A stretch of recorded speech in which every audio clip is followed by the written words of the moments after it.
Teaching मित्रा के YouTube channel में आप सभी का स्वागत है। आज हम बात करने वाले हैं सीडीपी का अर्थात बाल विकास एवं शिक्षा शास्त्र। बाल विकास एवं शिक्षा शास्त्र का आज का हमारा टॉपिक है और हमारा सेट नंबर आज का 17 है। इससे पहले हम 16 सेट कर चुके हैं। आज का जो हमारा शिफ्ट है वह 8/1/2022 को ऑनलाइन एग्जाम में पूछा गया यह शिफ्ट है। तो यह काफ़ी महत्वपूर्ण शिफ्ट है और इसमें क्वेश्चन किस प्रकार से पूछे गए हैं, कहां से क्वेश्चन आए हैं, इस सभी के बारे में हम पूरा 30 क्वेश्चन का एनालिसिस हम आज करने वाले हैं। तो आप हमारे साथ वीडियो में शुरू से अंत तक बने रहें। मैं आपको उन सारी प्रश्नों को दिखाऊंगा जो बार बार सीटेट में पूछे जाते हैं और कहां से क्वेश्चन आते हैं। मैं आपको कंटेंट भी पढ़ाया हूं और पढ़ा भी रहा हूं, तो आपको मैं बताते चलूंगा कि यह क्वेश्चन आपको किस वीडियो में मिल जाएगा। तो यह आपके आगामी सीटेट 2022-23 में जो एग्ज़ाम होने वाली है उसके लिए काफ़ी महत्वपूर्ण साबित होने वाला है। तो चलिए हम डिस्कस करते हैं। इससे पहले यदि आप हमारे YouTube चैनल पे नए हैं तो एक बार सब्सक्राइब करके बेल आइकन ज़रूर दबा लें और नोटिफिकेशन को ऑल कर लें, जिससे आपको हमारी अगली सभी वीडियो की नोटिफिकेशन आसानी से मिलती रहेगी। और अपने दोस्तों में, ग्रुप्स में शेयर करें ताकि जो भी टीचिंग की एग्ज़ाम की तैयारी कर रहे हैं, सीटेट की तैयारी कर रहे हैं, उनके लिए हमारा यह वीडियो काफ़ी महत्वपूर्ण हो। आज के सेट में हम पूरा 30 क्वेश्चन को इसमें ऐड किया हूँ और 30 क्वेश्चन आपको पूछा भी जाता है। तो बहुत सारे लोगों की डिमांड थी कि सर 30 क्वेश्चन को कराया जाए एक बार में, तो मैंने आज 30 क्वेश्चन को ऐड किया है। ये थोड़ा वीडियो बड़ा बनेगा, इसके लिए मैं थोड़ा तेज़ी से आज बताऊंगा। तो चलिए चलते हैं। आज की पहला क्वेश्चन है विकासात्मक परिवर्तन। तो विकासात्मक परिवर्तन क्या होता है, तो आइए देखते हैं ऑप्शन। सभी संस्कृतियों के बच्चों में सार्वभौमिक गति से होते हैं, मध्य बाल्यकाल तक बहुत तेज गति से होता है और फिर रुक जाते हैं, हमेशा एक रैखिक तरीके से होता है और एक आयामी होता है। यह सभी गलत है। वंशानुक्रम कारकों और पर्यावरणीय कारकों की परस्पर क्रिया है। मैंने आपको बताया है कि विकास जो होता है, विकास यह होता है वंशानुक्रम और वातावरण का गुणनफल होता है, अर्थात डेवलपमेंट D बराबर हेरिडिटी इंटू इन्वायरमेंट, D बराबर H। मैंने यह थ्योरी वंशानुक्रम के चैप्टर में पढ़ाया हूँ। आप हमारे YouTube चैनल के प्लेलिस्ट में जाकर वहाँ से फुल कंटेंट का थ्योरी जो CDP बाल विकास का बताया गया है, आप वहाँ से देख सकते हैं। ये सभी बातें मैंने डीपली पढ़ाया है। तो इसका जो आंसर होगा आपका वो होगा ऑप्शन नंबर डी। यहाँ पे जो आपका ऑप्शन नंबर डी आंसर होगा। तो चलिए देखते हैं अगला क्वेश्चन।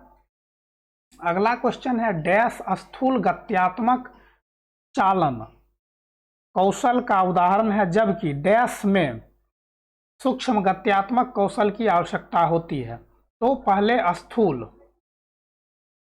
स्थूल गतिक और सूक्ष्म गतिक ये क्या है, इसके बारे में मैंने बता चुका हूं, फिर भी मैं आज बता देता हूं। जैसे कि तैरना, चलना, दौड़ना, भागना, चढ़ना, ये सभी जो हैं जिसमें पूरी बॉडी के द्वारा क्रिया किया जाता है वो स्थूल गतिक कौशल कहलाता है। और जिसमें शरीर के किसी एक अंग के द्वारा, जैसे कि लिखना,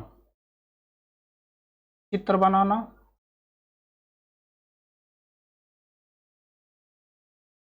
बटन लगाना, धागा, सुई में धागा लगाना,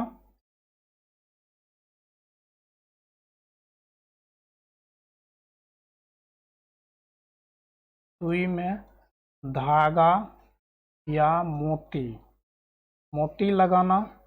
तो ये सभी जो है लड़कियां लोग आई लाइनर लगाती है, लिपस्टिक लगाना। तो ये सभी जो भी क्रियाएं हैं ये सभी सूक्ष्म गति कौशल के अंतर्गत आता है और स्थूल गति कौशल के अंतर्गत तैरना, चलना, दौड़ना, भागना, चढ़ना इत्यादि आता है।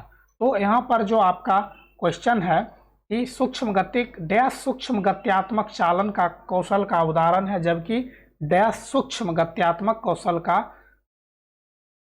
तो यहाँ पर जो होगा भागना और चित्र बनाना।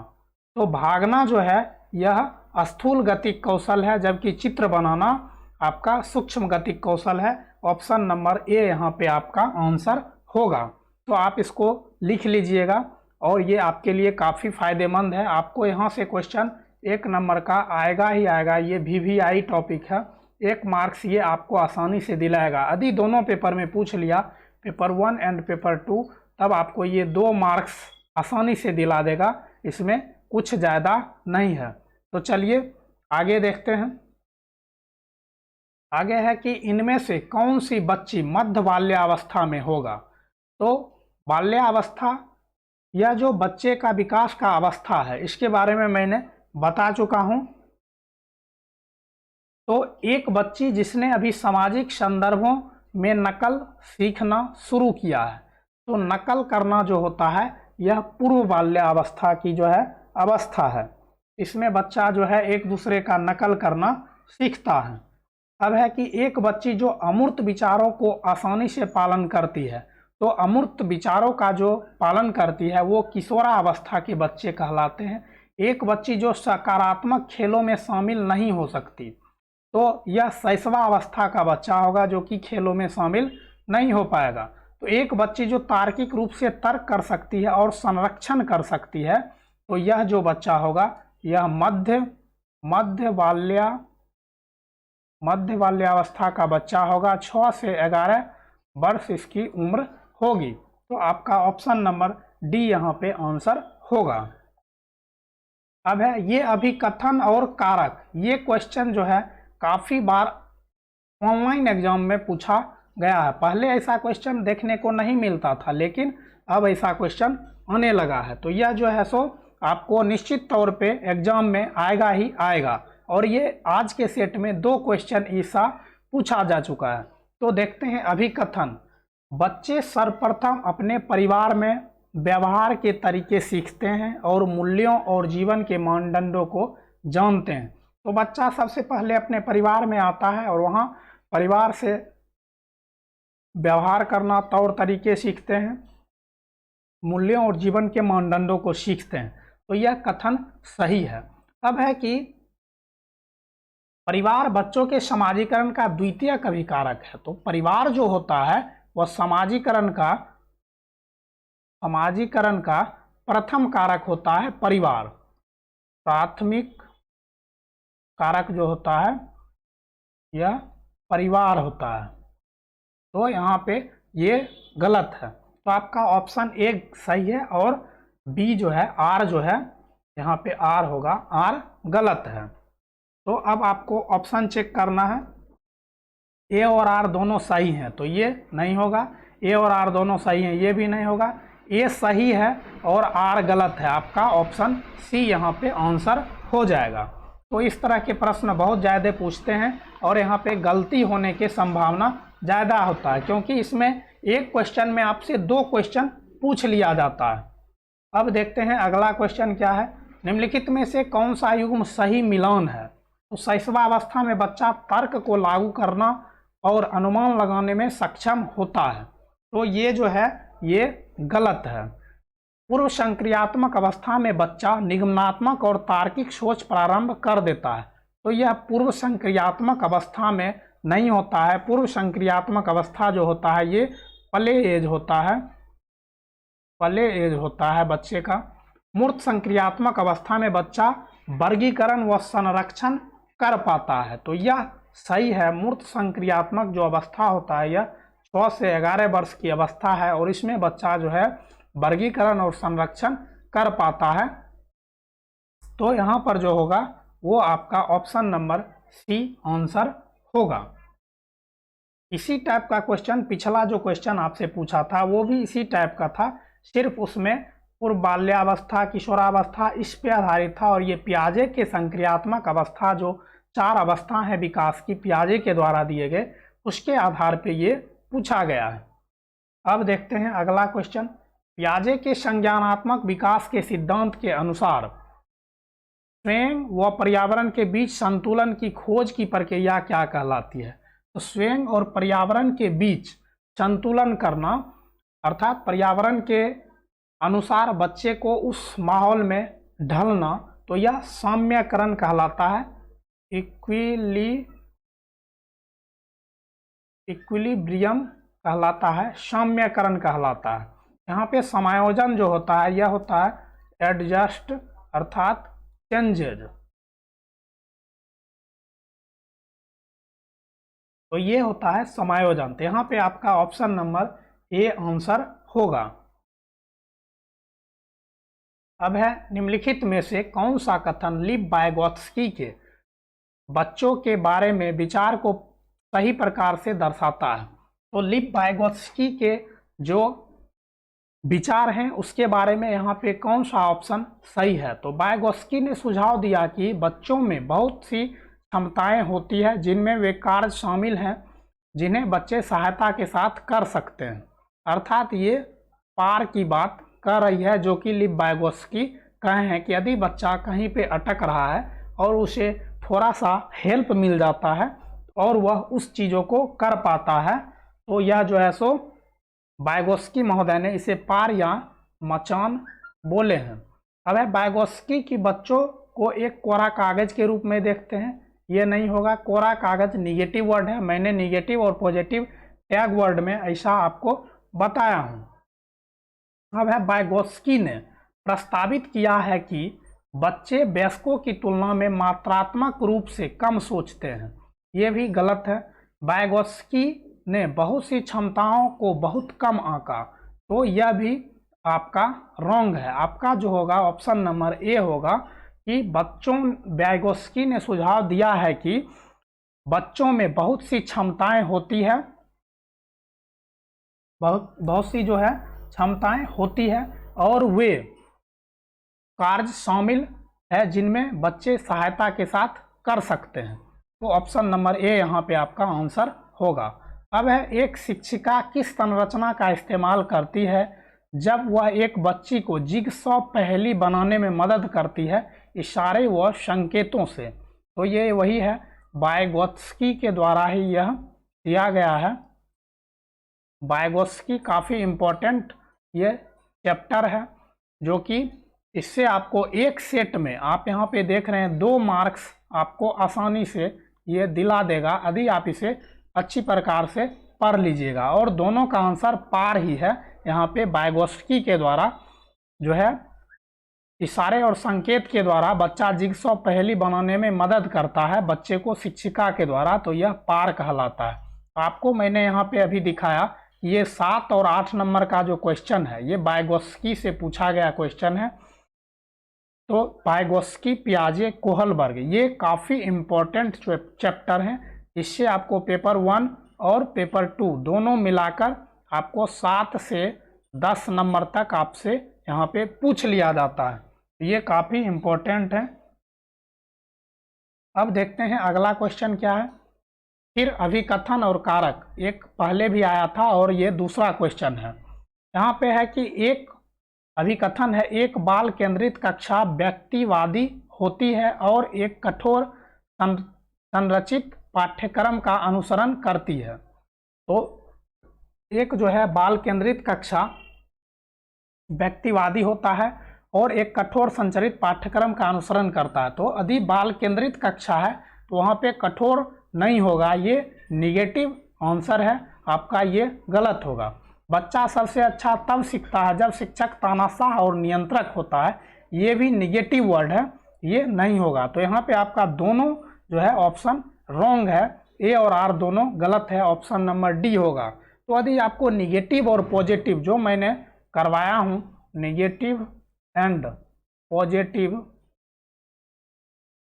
टैग वर्ड टैग वर्ड वो आपके लिए काफ़ी महत्वपूर्ण है। आप उसको यदि कर लेते हैं तो मैंने जिस तरह से आपको ये निगेटिव वर्ड बताया तो आप देख के आसानी से आप उसको अलग कर सकते हैं और आप सीधा आंसर करके आगे बढ़ जाइएगा, ज़्यादा आपको पढ़ने की आवश्यकता नहीं पड़ेगी। अब है निम्नलिखित में से क्या एक प्रगतिशील कक्षा की विशेषता है। तो एक प्रगतिशील कक्षा की विशेषता कैसी होना चाहिए। तो प्रगतिशील कक्षा के बारे में मैंने बता दिया है कि कक्षा जो हो वो लचीलापन हो, छात्र केंद्रित हो, वहाँ पे रटने पे बल नहीं दिया जाए, उसे विभिन्न अवसर उपलब्ध कराया जाए। तो शिक्षिका पूरी तरह से कक्षा को नियंत्रित करती है, ये नहीं होगा। बच्चों की भागीदारी न्यूनतम है, ये भी नहीं होगा। गतिविधियां या कार्य करते समय बच्चों का मूल्यांकन किया जाना, तो ये जो है सही है। गतिविधियां और कार्य करते समय बच्चों का मूल्यांकन किया जाना जरूरी है। अब देखते हैं अगला क्वेश्चन क्या है। अगला क्वेश्चन है अमृत तर्क देता है कि हम कानून को बदल सकते हैं यदि समाज की जरूरतों को पूरा नहीं करते हैं, लेकिन यह आपसी सहमति और लोकतांत्रिक प्रक्रिया के माध्यम से किया जाना चाहिए। लॉरेंस कोहलबर्ग के अनुसार अमृत नैतिक तर्क की किस अवस्था में आता है। तो लॉरेंस कोहलबर्ग के जो हैं वो 3 लेवल हैं और प्रत्येक लेवल के और स्टेज जो हैं स्टेज 6 हैं और लेवल 3 है। प्रत्येक लेवल के 2-2 स्तर हैं। तो यह जो है आपका सामाजिक स्तर जो है यह आता है लेवल 3 के अंतर्गत। पहले आपको लेवल 1 और लेवल 2 से ही क्वेश्चन सिर्फ आता था, लेकिन अब की बार जो ऑनलाइन एग्जाम हुआ है उसमें लेवल 3 से ढेर सारे क्वेश्चन पूछे गए हैं और सामाजिक अनुबंध से क्वेश्चन पूछे गए हैं। तो अमृत तर्क देता है कि हम कानून को बदल सकते हैं यदि वे समाज की ज़रूरतों को पूरा नहीं करते। समाज के लिए उपयोगी यदि वो कानून नहीं है तो उसे हम बदल सकते हैं, लेकिन यह आपसी सहमति और लोकतांत्रिक प्रक्रिया के माध्यम से किया जाना चाहिए। अर्थात ऐसा नहीं कि हम अपने मन से अलग कानून बना दिए, अर्थात समाज के द्वारा, समाज के लोगों के द्वारा हम उस कानून को जो है लोकतांत्रिक प्रक्रिया के माध्यम से चेंज कर सकते हैं। तो ऐसा जो होता है यह सामाजिक अनुबंध अभिविन्यास कहलाता है, जो कि आपको लेवल 3 के अंतर्गत आता है। तो यह काफ़ी आपका जो है नैतिक कोहलबर्ग का ये 6 स्टेज काफ़ी महत्वपूर्ण है। आप इसको भी देख लीजिएगा। यहाँ से निश्चित तौर पे आपको 2 मार्क्स यहाँ से आपको मिल जाएंगे और इसी तरह आप 1-2 मार्क्स जोड़ते चले जाएंगे प्रत्येक चैप्टर से, तो आपको आउट ऑफ 30 आसानी से आ जाएगा। लेकिन इसके लिए आपको मैं ये जो बताते जा रहा हूँ कहाँ से कौन सा क्वेश्चन पूछा जा रहा है, इसको आपको ध्यान रखना है, तभी आप आउट ऑफ 30 ला सकते हैं, नहीं तो फिर आपको बहुत दिक्कत होगी। अब है हार्वर्ड गार्डनर के सिद्धांत में डैश बुद्धि के व्यक्तियों में अपनी पहचान, मानव अस्तित्व और जीवन के अर्थ के बारे में संवेदनशील है। तो हार्वर्ड गार्डनर के सिद्धांत में डैश बुद्धि के व्यक्तियों में अपनी पहचान, मानव अस्तित्व और जीवन के अर्थ के बारे में। तो मैंने आपको बताया है कि बहुबुद्धि सिद्धांत में यदि व्यक्ति अपनी पहचान की बात करे, स्वयं की बात करे, अपने अस्तित्व की बात करे, अपने जीवन के अर्थ के बारे में बात करे, तो यह जो कहलाता है यह अंतःवैयक्तिक बुद्धि कहलाता है। ये आपका अंतःवैयक्तिक बुद्धि कहलाता है। यहाँ पे आपका ऑप्शन डी होगा। लेकिन यदि अंतर्वैयक्तिक बुद्धि के बारे में कहे तो यह जो है दूसरे के मन के भावनाओं, दूसरे के क्रियाकलापों को पहचानने की क्षमता जिसमें होती है वो अंतर्वैयक्तिक कहलाते हैं। तो आपका आंसर यहाँ पे अंतर्वैयक्तिक ऑप्शन नंबर डी होगा। यह भी क्वेश्चन कई बार आपसे पूछा जा चुका है। अब है गिफ्ट के तौर पर कार मिलने पर एक 5 साल की बच्ची बोली यह मेरे लिए नहीं है, लड़कियां कारों से नहीं खेलती। यह वाक्य क्या दर्शाता है। तो गिफ्ट के तौर पे कार मिलने पर एक 5 साल की जो बच्ची है यह बोलती है यह मेरे लिए नहीं है। तो लड़कियां कारों से नहीं खेलती हैं। तो यह वाक्य जो है यह जेंडर रूढ़िवादिता दर्शाता है। जेंडर रूढ़िवादी यह शब्द है कि लड़कियां कार से नहीं खेलती है, कार से सिर्फ लड़के खेलेंगे, लड़कियां कमजोर होती है, लड़के स्ट्रांग होते हैं, लड़के गणित में तेज होते हैं, लड़कियां गणित में कमजोर होती है। तो ये सारी जितनी भी बातें हैं ये सारी जो है वो जेंडर रूढ़िवादिता के अंतर्गत आता है। तो यहाँ पे जो होगा आपका ऑप्शन नंबर सी आंसर होगा। कक्षा में संस्कृति व भाषाई विभिन्नता को ध्यान में रखते हुए कौन सी नीति प्रभावी होगी? तो कक्षा में संस्कृति व भाषाई विभिन्नता को ध्यान में रखते हुए कौन सी नीति प्रभावी होगी? मानकीकृत व कठोर पाठ्यचर्या का पालन करना। तो ये कठोर जो है और मानकीकृत ये निगेटिव वर्ड है, ये आपका नहीं होगा। प्रत्यक्ष निर्देश के तरीकों का उपयोग, कक्षा में प्रतिस्पर्धा, यह भी नहीं होगा। विभिन्नताओं को अभाव के रूप में न देखना। तो विभिन्नता, व्यक्तिगत जो विभिन्नता होती है उसे अभाव के रूप में नहीं देखना, उसे अवसर के रूप में देखना है। ऑप्शन नंबर डी आपका आंसर होगा। अब है राष्ट्रीय शिक्षा नीति 2020 प्रस्तावित करती है कि मूल्यांकन।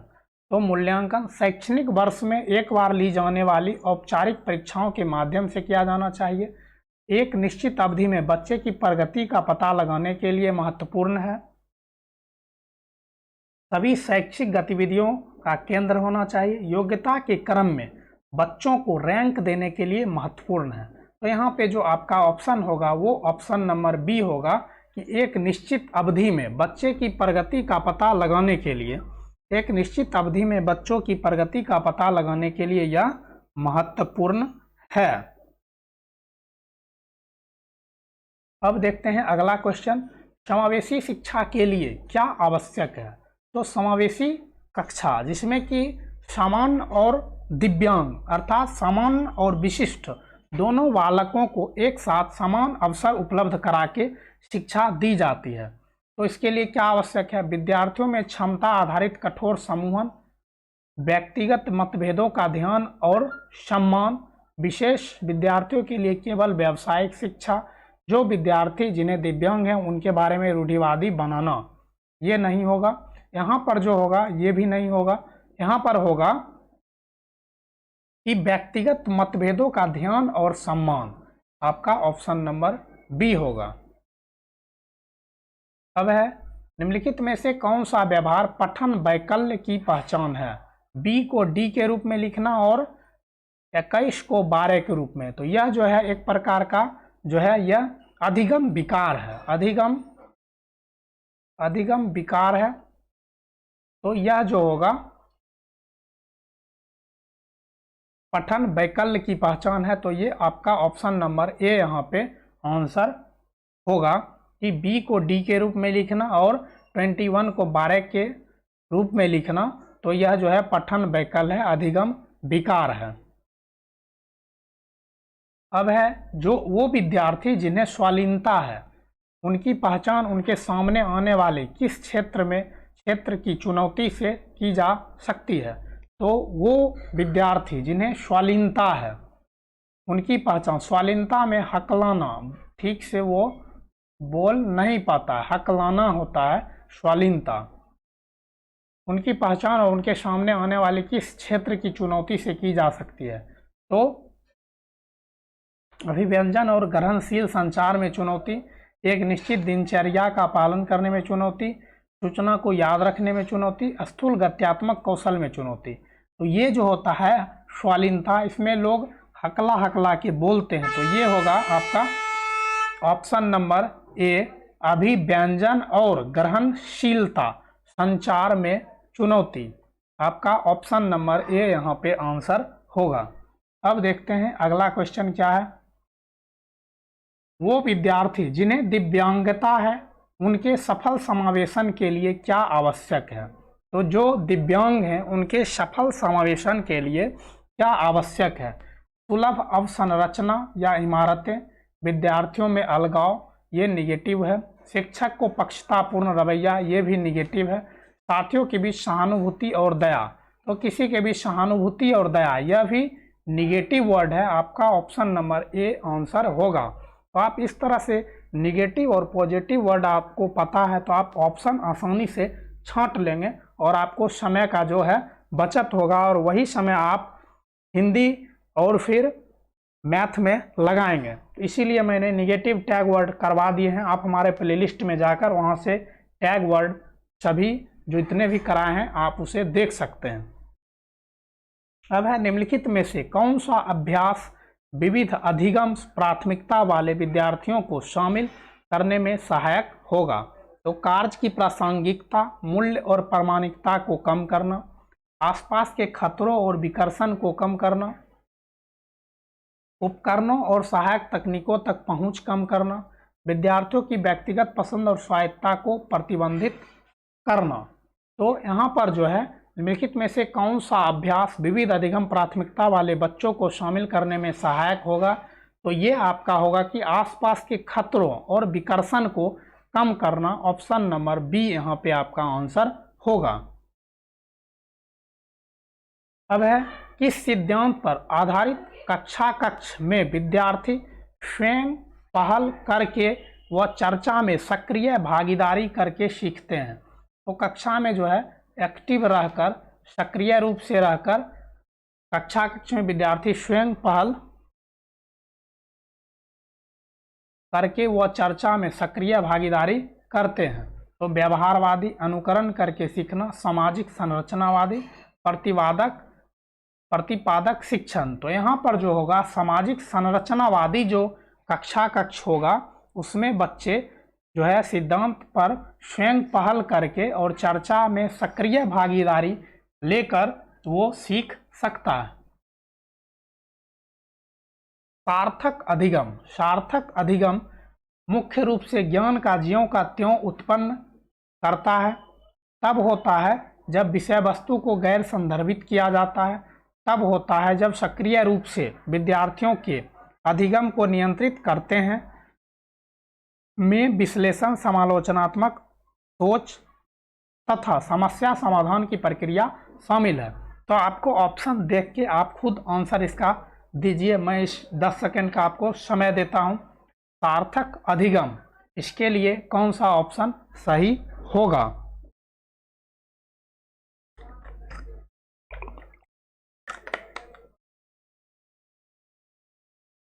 तो यहाँ पर जो आपका आंसर होगा वो होगा कि सार्थक अधिगम में विश्लेषण, समालोचनात्मक सोच तथा समस्या समाधान की प्रक्रिया शामिल है। ऑप्शन नंबर डी आपका आंसर होगा। इस तरह के क्वेश्चन थोड़ा कन्फ्यूजन आपको ज़्यादा पैदा करेंगे। अब है राष्ट्रीय शिक्षा नीति 2020 में निम्नलिखित में से किसकी वकालत नहीं की गई है। तो राष्ट्रीय शिक्षा नीति जो है उसके बारे में कहा गया है कि इसमें किस पर वकालत नहीं की गई है, अर्थात किसे इसमें नहीं बताया गया है। संरचनात्मक समझ पर जोर, योगात्मक मूल्यांकन, पाठ्यक्रम में वृद्धि, प्रौद्योगिकी के उपयोग में कमी। तो आपको जो है इसमें फाइंड आउट करना है। आप खुद से आंसर एक बार दीजिए। मैं आपको 10 सेकेंड का टाइम देता हूँ। राष्ट्रीय शिक्षा नीति 2020 में निम्नलिखित में से किसकी वकालत नहीं की गई है। तो ये शिक्षा बिना बोझ के, बहुभाषिकता पे ज़्यादा फोकस दिया गया है, बच्चे एक्टिव कैसे रहे इसके बारे में किया गया है। तो यहाँ पर जो है आपका आंसर होगा कि संरचनात्मक समझ पर जोर, इसके बारे में किया गया है, बाकी सभी के बारे में नहीं किया गया। पाठ्यक्रम में वृद्धि, प्रौद्योगिकी में के उपयोग में कमी और योगात्मक मूल्यांकन। तो आपका ऑप्शन जो होगा ऑप्शन नंबर डी यहाँ पे आंसर होगा।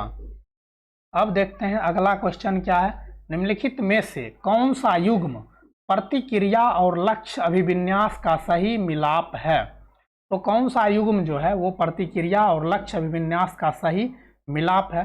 किसी विशेष रुचि के क्षमता में सुधार के लिए कार्यपत्रक करना, महारत हासिल करने की दिशा में उन्मुख लक्ष्य। अब है नगद पुरस्कार जीतने के लिए परीक्षा की तैयारी करना, ये बाह्य अभिप्रेरणा है। कक्षा में प्रथम स्थान प्राप्त करने के लिए यह भी नहीं होगा। दूसरों से पिछड़ा प्रदर्शन न करने के लिए कड़ी मेहनत करना, कड़ी मेहनत करना। तो ये जो यहाँ पे होगा कि किसी विशेष रुचि के क्षमता में सुधार के लिए कार्यपत्रक करना, अर्थात महारत हासिल करने की दिशा में उन्मुख लक्ष्य। ऑप्शन नंबर ए आपका आंसर होगा। अब है विद्यार्थियों के अधिगम को सुसाध्य करने के लिए एक शिक्षिका को निम्नलिखित में से किस पर ध्यान देना चाहिए। तो किसी शिक्षिका को विद्यार्थियों के अधिगम को सुसाध्य करने के लिए किन किन बातों पे ध्यान देना चाहिए। परीक्षाओं के प्रति भय पैदा करना, तो भय यदि पैदा करते हैं तो वो जो है बच्चे का विकास नहीं होगा, ये आपका गलत है। रटकर याद करने पर बल देना, ये भी नहीं होगा। बच्चे को रटकर हमें याद नहीं करवाना है, बच्चे को हमें हमेशा एक्टिव रखना है, वो खुद से करके सीखे, उसे हमें अवसर देना है, करने के विभिन्न अवसर प्रदान करना। अब है निष्क्रिय सुनने को बढ़ावा देना, तो निष्क्रिय सुनने को जो है बढ़ावा देना, यह भी नहीं होगा। बच्चों के पूर्व ज्ञान से संबंध जोड़ना, आपका ऑप्शन नंबर डी होगा कि बच्चा जब भी आपके पास या स्कूल में जब भी पढ़ने के लिए आता है तो वह समाज के द्वारा, परिवार के द्वारा पहले से कुछ नॉलेज उसके पास रहता है, कुछ ज्ञान को वो सीख कर आता है और आदि आप उस नॉलेज से जोड़कर उसे पढ़ाते हैं, उसे समझाते हैं, तो बच्चा ज़्यादा सीख पाता है। ऑप्शन नंबर डी यहाँ पे आपका सही आंसर होगा। अब है निम्नलिखित में से कौन सा विद्यार्थियों द्वारा निम्नलिखित भ्रांतियों से निपटने के लिए एक रचनात्मक दृष्टिकोण है। यहाँ पे रचनात्मक दृष्टिकोण है। रटने और याद करने के लिए बहुत सारी विषय वस्तु देना, तो रटना और याद करना जहाँ भी आपको दिखे ये हमेशा निगेटिव आंसर होता है, इसको आपको रॉन्ग कर देना है। ऐसी परिस्थिति बनाना जहां गलत धारणाएं व्यक्त करना प्रतिबंधित हो, तो गलत धारणा व्यक्त करना प्रतिबंधित हो, ये भी आपका नहीं होगा। भ्रांतियों के प्रत्युत्तर हेतु प्रयोग और अवलोकन के अवसर देना, अर्थात बच्चे को भ्रांति पैदा हो रहा है किसी भी क्वेश्चन को लेकर, उसे द्वंद्व आ रहा, तो उसे करने के लिए कोई अलग प्रयोग या फिर अवलोकन के अवसर देना चाहिए, जिससे उसका जो है द्वंद्व की भावना वो समाप्त हो जाएगी। विद्यार्थियों की पूर्व मान्यताओं और वैकल्पिक अवधारणाओं को अनदेखा करना, ये नहीं होगा। आपका ऑप्शन नंबर सी यहाँ पे आंसर होगा। अब है निम्नलिखित में से क्या विद्यार्थियों के बीच किसी कार्य की संरचनात्मक समझ को सुसाध्य करने में सहायक है। तो विद्यार्थी को जो है बीच किसी कार्य की संरचनात्मक समझ को सुसाध्य करने में क्या सहायक है। प्रतियोगिता, चर्चा और संवाद, वेधन और अभ्यास, दंड और ये दंड। तो यहाँ पे आपको मैं 10 सेकेंड का समय दे रहा हूँ, आप इसको कीजिए।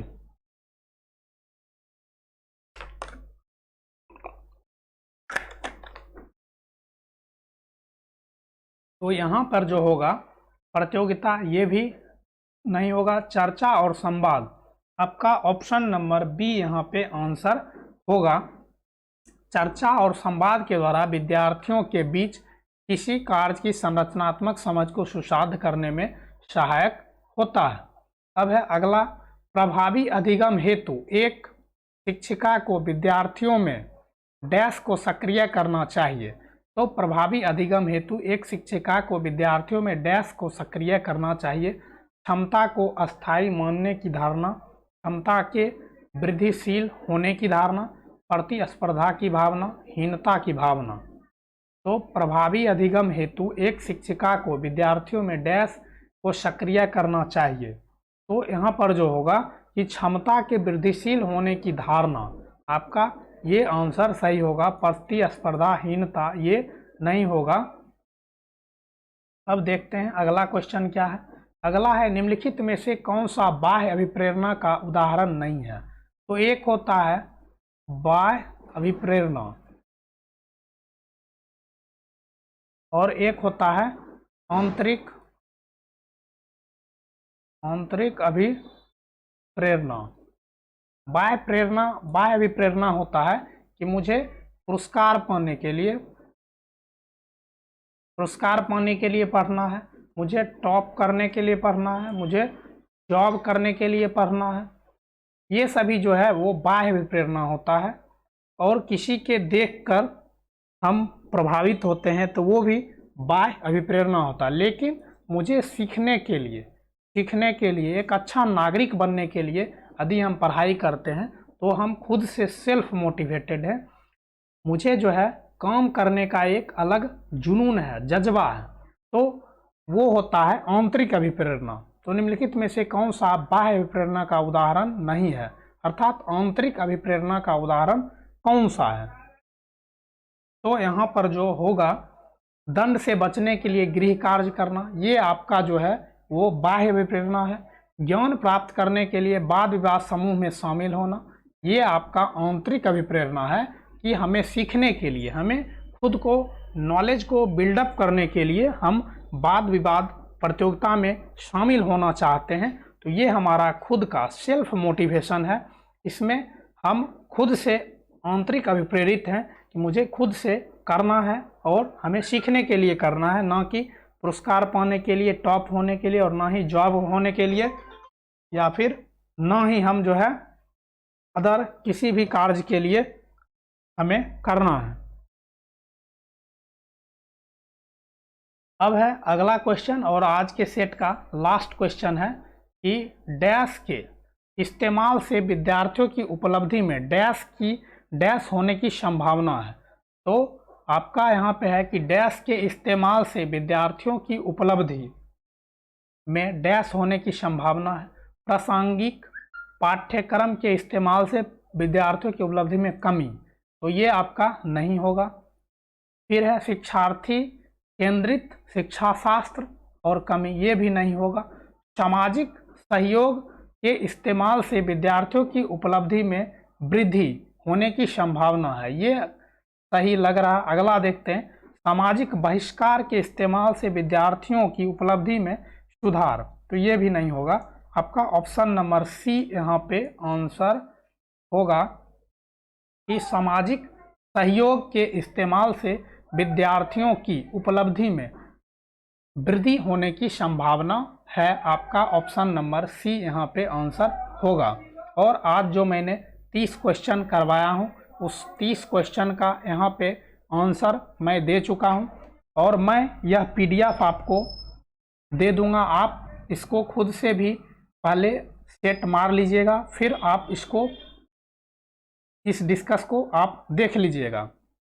तो यदि अभी तक आपने हमारे YouTube चैनल को सब्सक्राइब नहीं किए हैं तो आप एक बार सब्सक्राइब करके बेल आइकन दबा लें और नोटिफिकेशन को ऑल कर लें, जिससे आपको हमारी अगली सभी वीडियो की नोटिफिकेशन मिलती रहेगी। और अधिक से अधिक शेयर भी करें ताकि आपके साथ साथ आपके दोस्तों तक जो भी टीचिंग एग्ज़ाम की तैयारी कर रहे हैं उन तक हमारा वीडियो, हमारा जो है YouTube चैनल उन तक पहुँच सके और उनके लिए काफ़ी हेल्पफुल हो। और यदि आपको अच्छा लगा हो तो एक लाइक और एक कमेंट आप हमें ज़रूर करें। आपका लाइक और कमेंट हमें मोटिवेशन प्रदान करता है और हम अधिक से अधिक काम करने के लिए प्रेरित होते हैं। आपको पीडीएफ के लिए हमारे टेलीग्राम चैनल टीचिंग मित्रा ऑफिशियल में जाकर वहां से आपको ज्वाइन कर लेना है। मैं वहां इस वीडियो का जो है पीडीएफ डाल दूंगा, आप वहां से ले सकते हैं। और इस वीडियो के डिस्क्रिप्शन बॉक्स में मैं इसका लिंक दे चुका हूं, आप वहां से जाके सीधा आप ज्वाइन हो सकते हैं। और आप हमें इंस्टाग्राम पे फॉलो भी कर सकते हैं। अभी हमारे वर्तमान यूट्यूब चैनल पे जो है CDP, उसके बाद EVS, मैथ, इंग्लिश, संस्कृत, ये सभी का पैडागोजी का वीडियो उपलब्ध करवा रहा हूँ।